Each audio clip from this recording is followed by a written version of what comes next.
Hi there, my name is Evan, and I'm going to be doing a presentation on my trip as an exchange student to Israel. I am extremely excited about this. I love learning about new cultures. I grew up with a family where we participated in some Passovers. This is something that I'm excited about, and I'm ready to talk to you a little bit about the things that I'm nervous about and the things that I am ready to experience. So I started out with my slide. This is the Israeli flag. This is the star or shield of David. The shield of David is there. It is something that they want to symbolize that kind of protects the people of Israel. One of the things that I'm looking forward to most is the Mediterranean Sea. Israel is right on the Mediterranean Sea. I think that water breeds good food, which breeds culture, which breeds communication. I think that this is something I've grown up fishing, and I'm looking forward to hopefully getting out on a boat, getting out and experience what some deep sea fishing in the Mediterranean is like. I think that the conversations, the things you can learn about the histories, can all be told around this, this market or these restaurants around the sea. So that's something I'm looking forward to most. I think that's something I am most nervous about would be the conflict with the Palestinian people. We'll talk a little bit more about that towards the end of the presentation I put together, but I would say just because here where I'm at in the U.S., I'm not used to an actual physical aggressiveness between two countries. We don't have rockets being shot across the border between Canada and the U.S. or Mexico and the U.S. So that's something that I'm a little bit nervous about, but I won't feel unsafe going into this journey. The food. The food is going to be something that I believe will help bring me closer to the people that I am going to be staying with, the people that I hope to be bonding with in some of the groups or organizations that I try to join as an exchange student there. I come from a family that is very close, and we bond a lot over food. We have people over, we have friends over, we have family over, and people can bond and exchange stories over food. So it kind of goes hand in hand with the Mediterranean and the sea and those types of things, but it's all about gaining this closeness and being one culture. I was fortunate enough to be able to take 3 different questionnaires, and those questionnaires were able to help me kind of look inside and see where I'm at in terms of my communication styles and my relationships with friends and family. And so I wanted to kind of discuss those 3 questionnaires with you while I'm doing this presentation. The first one I took was the rational self, and the rational self helped me gain insight into my relationships with friends and family. I think that I have close relationships with my family, but I also have really close relationships with my friends. I think that it'll benefit me when I go to Israel and visit and experience a new family. I will be able to, I'm going to miss my family, I'm going to miss my friends, but I think me building close relationships with the people here in Michigan hopefully will help me to better understand their culture, their relationships between each other, and hopefully will help me build close relationships with them. I'm an exchange student. I'm going to be in Israel for a limited amount of time, but I hope to carry some of those relationships back with me and hopefully have a relationship where they can come visit, I can go visit, those types of things. The second one that we took was the nonverbal immediacy questionnaire. And the nonverbal immediacy questionnaire talked about how we speak to others and what nonverbal cues we use. Eye contact.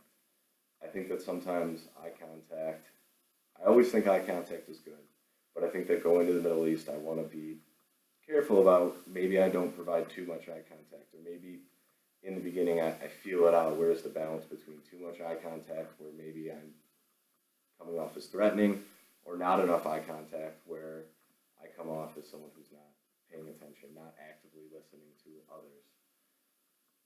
Hand gestures. You can see I use hand gestures. I know that in my quiz, I think that I answered that I did not use hand gestures much. I didn't speak with my hands too much, and I don't know if it's because now I'm presenting, I'm speaking more with my hands, but maybe that's something where I need to be a little bit more aware. And I think that in the Middle East, I think hand gestures are used a lot. I think that people, from what I've come to understand, from what I've researched, is that people like to be in each other's business, and it's a healthy thing. It's not necessarily a bad thing to ask others some what we would consider personal questions may not be as personal to them. So I'm looking forward to kind of learning how that goes and kind of seeing how the politics of relationships play out. The third question that I took was a verbal aggression, verbal aggressiveness questionnaire, and I don't think that I have much aggression in terms of my verbal communication, whether it be verbal, nonverbal, that type of thing. I don't think I have too much. I think that sometimes I do become frustrated at work, and there's times where I have to kind of take a step back or take a breath and refrain from maybe sending an email right away, or speaking to someone right away. It's kind of take a step back, take a breath. What's the issue? And when I communicate with people, I want to communicate in a direct way. I want to communicate in an honest way, and I want to communicate in a respectful way. And so I hope that that's what I can kind of continue here. I don't expect to have any issues with verbal aggressiveness here. I'm going to be an exchange student. I'm going to be a guest in your home. I'm going to be a guest in your country, and I don't expect to have any real issues with verbal aggressiveness. Active listening. Active listening is extremely important. This is something, especially going to a new place, to going to a foreign land, active listening is going to be important for me to continue to work on, continue to make sure I'm participating in. I need to be able to actively listen to what someone's trying to tell me. I need to actively listen to not only what is being verbalized, but also what is being portrayed to me through hand movements, those types of things, through nonverbal communication. Active listening is going to be extremely important. And I think that I'm a fairly decent active listener, so I think it's something that I can always work on, but I think it's something that hopefully will benefit me. I think it'll be a benefit going into this period of being an exchange student. Going back to kind of being nervous, the conflict with Palestinians is something that is deeply rooted in people's hearts there, whether you be from Palestine or you be from Israel. Palestine was provided this land, and they believe that they can be a separate country from Israel, where the people from Israel believe that this land that Palestine occupies is ancient Israel. This is their land. This is their home. So you have two groups of people that have conflict because they both believe this one piece of land is home. And so the conflict has not only been verbal, it's been physical. I know there's sirens in Israel that will warn you when rockets are inbound. I mean, that's something that to me is just is extremely different. I'm not nervous about being physically injured while I'm there. I'm not nervous about getting tied up into a physical conflict on the streets. I'm interested to see how it's reported in Israel. I'm interested to see how they take a spin on things. I know the United States, we're allies with Israel, so we tend to have the same spin on things that Israel, but I believe when I get there, Israel, it'll be more intense. It'll be more of a propaganda. But I also will want to learn about the Palestinian side of things. I don't want to push too much because I'm a guest. But it is something that I'd be interested to learn more about and kind of see a Palestinian's perspective of the conflict and how they're treated and how their economy is hurt by Israel, those types of things. So I'm looking forward to learning more about that. The Hebrew language is spoken by 74% of the people in Israel. I don't have much experience with that. As far as I've read and as far as I've learned, is that English is a second language, and English is spoken by most people there. English is taught and is a required course in primary schools in Israel. So I think that communication will be okay. I'm comfortable with it. I think I'll be okay there. I think that I would encourage the family I'm staying with to speak the Hebrew language. I want to learn, and I think that languages are best learned when you're immersed in the culture, when you're picking up from other people. You're learning the mannerisms, you're learning how people speak, how people's eye contact is, that type of thing.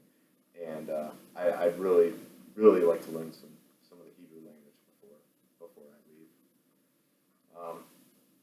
They're governed by a prime minister, Benjamin Netanyahu, who has been there for quite a while now.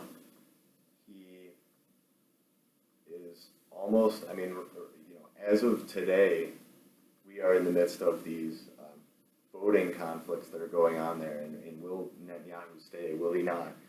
He recently, as of within the last year, their Department of Justice, the Minister of Justice, came out against Benjamin Netanyahu and said, you know what, I have these charges of bribery, I have proof of bribery, I have proof of you doing illegal things in order to stay in office. And Prime Minister Netanyahu has the authority to remove that person, and did, then appointed himself to be the person, the Minister of Justice, and was able to wipe out the charges against himself. So it's surprising to me that right now there's an opposition and there's actually a vote going on. And there is a possibility that Netanyahu could be removed. It's something I didn't foresee happening, but it's a possibility. So I think in the next couple weeks we'll get a little bit more clarity. I don't know what to believe. I don't know where it's going to go. I honestly am riding the fence right now. So I think it'll be really interesting to follow before I take my trip over. Small groups. I want to talk to you a little bit about small groups. Cricket is something that I am interested in. I have played baseball quite a bit in my life, and I think that cricket was always kind of interesting because you have a ball, you have a paddle that's kind of a type of a bat, you have people in the field. I know the scoring is nowhere near what a baseball game is. They're in the thousands. I know that cricket games can go over 24 hours. So it's really interesting to kind of learn a little bit more, but also just to go over there and experience it, kind of see what it's like, see if the skills that we developed or I developed as an American in the baseball field, see if any of those kind of transfer over to a cricket match. I think that one of the groups I would like to get involved in is somehow in the fishing community. I know I spoke to that earlier. I think that's big to my heart. I think everyone has something that they do or that they find peace in. Being out on a boat fishing for me is something that is very peaceful. It's someplace I can think about things. It's someplace I can make decisions. I think that being on the water will give me that sense of being home as well. Being out on the water at home can relate to that type of feeling. It'll be much different, but I think that getting to know people out on boats, that type of stuff, is something that I'd really like to try out. So I guess the small groups I'd like to be involved with would be fishing and cricket. So hopefully this presentation gave you a little bit more insight into Israel and gave you a little bit of insight into what I'm looking forward to and what I am a little bit nervous about.